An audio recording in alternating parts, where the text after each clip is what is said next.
Then Thomas saw Gordon shuffle in with some trucks. Before Gordon could answer, Thomas quickly puffed away.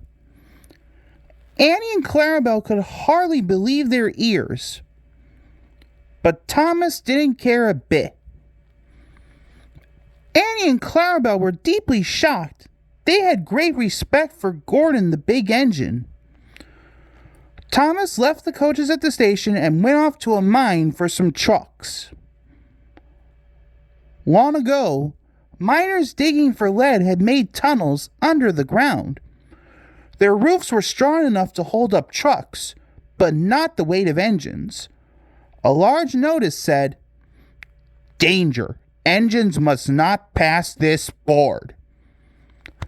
Thomas had often been warned, but he didn't care. He had often tried to pass it, but never succeeded. He had to push empty trucks into one siding and pull full ones from another.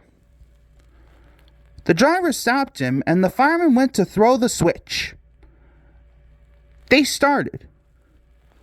The driver leaned out of the cabin to see where they were going, and Thomas bumped the trucks fiercely and jerked his driver off the footplate.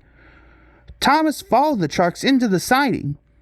The driver, unheard, jumped up. The fireman clambered into the cab. Thomas squealed crossly as his brakes were applied. Just before they could move, there was a rumbling and the rails quivered. The fireman jumped clear.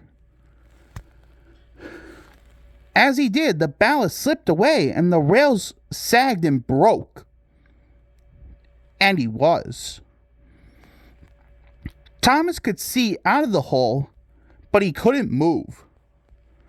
There was worse to come.